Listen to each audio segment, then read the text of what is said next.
नमस्कार दोस्तों, मैं ओम प्रकाश। मेरे यूट्यूब चैनल में आप सभी का बहुत बहुत स्वागत है। दोस्तों, आज हम इस वीडियो में प्रस्तावना को एक ट्रिक के माध्यम से समझेंगे और इससे आपको आसान होगा कि प्रस्तावना को कैसे याद कर सकते हैं। तो सबसे पहले देखते हैं हम यहाँ पे प्रस्तावना से संबंधित कुछ इम्पोर्टेंट फैक्ट है। यहाँ पे मैंने लिखा है सबसे पहले प्रसाद लोग। तो प्रस्तावना आपके शुरू होता है, हम भारत के लोग भारत को संपूर्ण प्रभुत्व संपन्न समाजवादी धर्मनिरपेक्ष या पंथ निरपेक्ष लोकतंत्रात्मक गणराज्य बनाने के लिए। तो यहाँ से शुरू होता है। तो ये जो शब्द है इनको सीक्वेंस में जमाने के लिए भी पूछता है आपके परीक्षा में। तो प्रसाद लोग से यहाँ पे देखेंगे हम लोग, प्रा से आएगा आपका प्रभुत्व संपन्न, सा से आएगा समाजवादी, धा से आएगा धर्मनिरपेक्ष और लो से आएगा लोकतंत्रात्मक, गा से गणतंत्रात्मक। तो इस प्रकार से आप लोग 3-4 स्टेप में इसको याद रखेंगे। इसी प्रकार से अगर हम आगे देखें तो यहाँ पे 3 प्रकार के न्याय की बात करता है: सामाजिक, आर्थिक और राजनीतिक न्याय। सामाजिक, आर्थिक और राजनीतिक न्याय। और स्वतंत्रता की बात करें तो यहाँ पे स्वतंत्रता को कैसे याद रखना है: भाषण, अभिव्यक्ति, विधि न।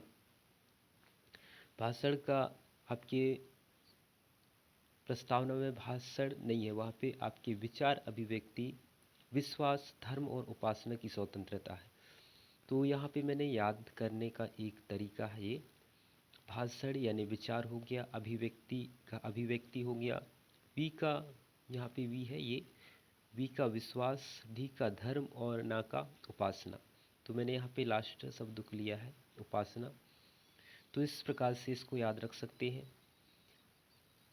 इसके अलावा यहाँ आता है अब समानता। समानता यानी कि व्यक्तियों की प्रतिष्ठा और अवसर की समानता। 2 प्रकार की यहाँ पे समानता की बात करता है। और यहाँ पे हम लास्ट में देखेंगे आपके गरिमा, एक अखंड समान अवसर की समानता। इसके बाद है गरिमा, एकता और एकता एक यानी एकता, अखंडता और बंधुत्वता लास्ट में आएगा, है ना। तो इस प्रकार से इसको आप 3-4 स्टेप में याद कर सकते हैं। तो देखेंगे यहाँ पे दोबारा हम इसको रिवाइज करके देखते हैं। चलिए यहाँ देखेंगे प्रसाद लोक। प्रसाद लोक, ये प्रसाद लोक, इतना याद रखेंगे आप लोग। प्रसाद लोक के बाद आप लोग याद रखेंगे न्याय। कितने प्रकार की न्याय की यहाँ पे बात की गई है? 3 प्रकार की न्याय: सामाजिक न्याय, आर्थिक न्याय और राजनीतिक न्याय। तो यहाँ पे क्या होता है? सामाजिक, आर्थिक व राजनीतिक न्याय। अगर स्वतंत्रता की बात करें तो यहाँ 3-4 प्रकार की स्वतंत्रता की बात होती है: भाषण, अभिव्यक्ति, विधिना। ये एक ट्रिक है यहाँ पे स्वतंत्रता का। तो इसी के आधार पर हम 4-5 प्रकार की स्वतंत्रताओं को याद कर सकते हैं। कैसे देखेंगे आप लोग यहाँ पे? भाषण यानी कि अपना विचार अभिव्यक्त करना, विचार अभिव्यक्त, विश्वास, धर्म और उपासना की स्वतंत्रता। सबसे पहले क्या हो गया आपका? याद रखेंगे आप लोग, प्रसाद लोग हो गया। सबसे पहले क्या हो गया? प्रसाद लोग हो गया सबसे पहले, ठीक है, प्रसाद लोग। इसके बाद आता है आपका न्याय, स्वतंत्रता, समानता और बंधुता। तो इस प्रकार से इसको याद रखेंगे, काफ़ी सरल है, आप लोगों को याद हो जाएगा। इसके बाद हम देख लेते हैं प्रस्तावना है कैसे, है ना। ये है आपकी भारतीय संविधान की प्रस्तावना, इस प्रकार से है। आप देखेंगे भारतीय संविधान की प्रस्तावना यहाँ से स्टार्ट होता है। अगर वो चीज़ आप लोग याद रखेंगे तो ये क्लियर समझ में आएगा आप लोगों को, ठीक है। देखेंगे ये भारत का संविधान उद्देशिका, ठीक है ना। हम भारत के लोग भारत को संपूर्ण प्रभुत्व संपन्न, ये संपूर्ण प्रभुत्व संपन्न।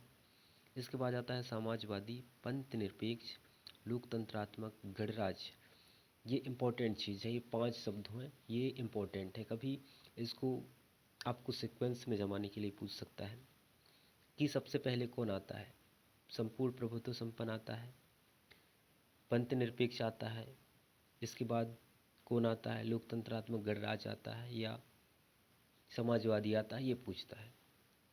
ठीक है। या फिर भारतीय संविधान के प्रस्तावना में किन शब्दों का समावेश है, ये भी पूछता है।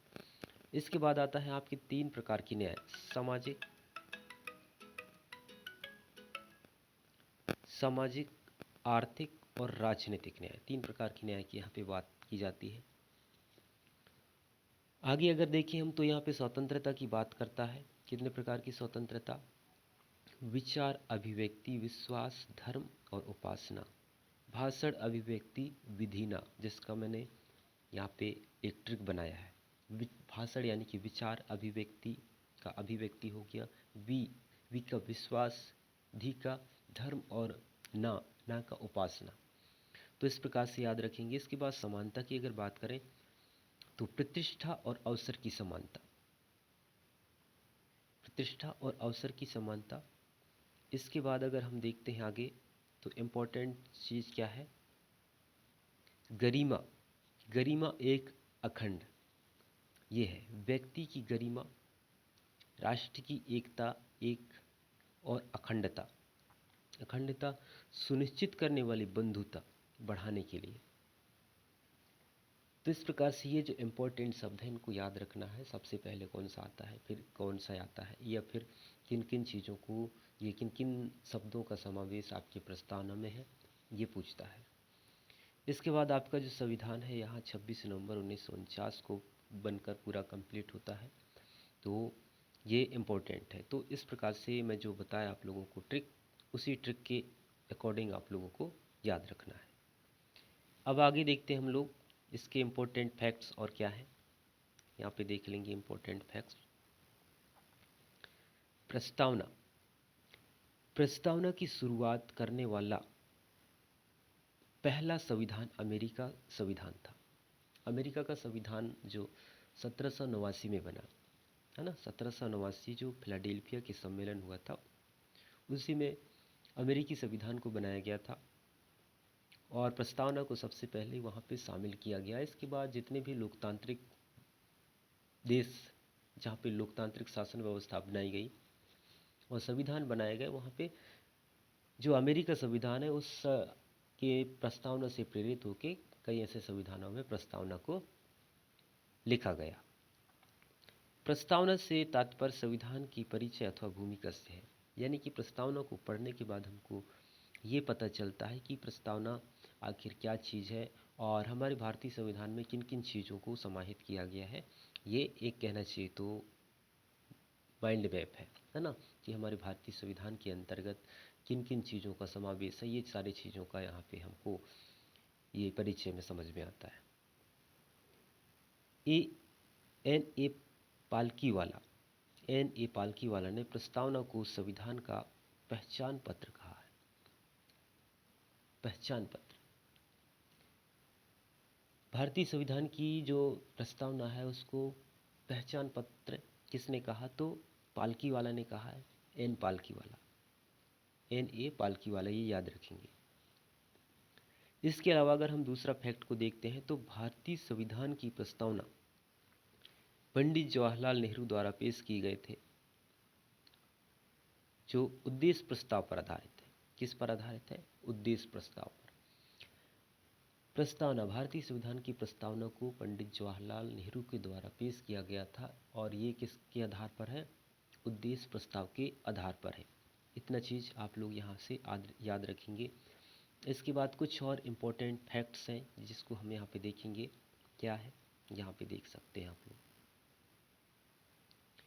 42वें संविधान संशोधन अधिनियम 1976, 42वां संविधान संशोधन जो 1976 में हुआ था, और ये 42वां संविधान संशोधन को लघु संविधान भी कहा जाता है, क्योंकि बहुत ही इम्पोर्टेंट फैक्ट इसमें 42वें संविधान संशोधन के अंतर्गत संशोधित किए गए और इसमें जो प्रस्तावना से संबंधित 3 शब्दों को इसमें शामिल किए गए 42वें संविधान संशोधन में। तो याद रखेंगे 42वें संविधान संशोधन में जिसमें 3 शब्द प्रस्तावना में शामिल किए गए, जो है पहला समाजवादी, धर्मनिरपेक्ष जिसको पंथनिरपेक्ष भी कहते हैं, और अखंडता शब्द जोड़े गए। कब जोड़े गए? 42वें संविधान संशोधन, और ये कब हुआ? 1976 को हुआ है ना। इतना याद रखेंगे, 1976 को ये हुआ है। इसके बाद अगर हम आगे देखेंगे तो प्रमुख शब्द हैं इसके, जैसे कि मैंने बताया संप्रभुता, ये संपूर्ण प्रभुत्व संपन्न, इसी को कहते हैं हम संप्रभुता या संपूर्ण प्रभुत्व संपन्न। इसके बाद है ये समाजवादी, धर्मनिरपेक्ष जिसको पंथनिरपेक्ष कहते हैं, लोकतंत्रात्मक या लोकतांत्रिक, गणराज्य या गणतंत्र, न्याय, स्वतंत्रता, समानता और बंधुत्व, ये प्रमुख है आपके भारतीय संविधान की प्रस्तावना में। इन शब्दों का बहुत बड़ा विश्लेषण भी है। ठीक है, आगे देखते हैं अगर हम, तो इसके इम्पोर्टेंट फैक्ट और क्या है। भारतीय संविधान की प्रस्तावना उद्देश्य संकल्प पर आधारित है, जिसे 13 दिसंबर 1946 को पंडित नेहरू के द्वारा तैयार किया गया। जो संविधान में जो प्रस्तावना को शामिल किया गया है वो उद्देश्य संकल्प पर आधारित है। और 1946 में 13 दिसंबर, ये याद रखेंगे डेट, कि भारतीय संविधान में प्रस्तावना को कब शामिल किया गया या स्थानांतरित किया गया, है ना। तो 13 दिसंबर 1946 को पंडित नेहरू द्वारा तैयार किया गया था इसको, और स्थानांतरित किया गया। और भारतीय संविधान के द्वारा कब अपनाया गया इसको? 22 जनवरी 1947 को भारतीय संविधान के द्वारा इसको अपनाया गया। तो इम्पोर्टेंट चीज़ है ये, इम्पोर्टेंट फैक्ट है कि भारतीय संविधान में प्रस्तावना को कब अपनाया गया, तो 22 जनवरी 1947 को अपनाया गया। ठीक है, तो अगर वीडियो आपको पसंद आए तो वीडियो को लाइक कीजिए, चैनल को सब्सक्राइब कीजिए। मिलता हूँ मैं नेक्स्ट वीडियो में।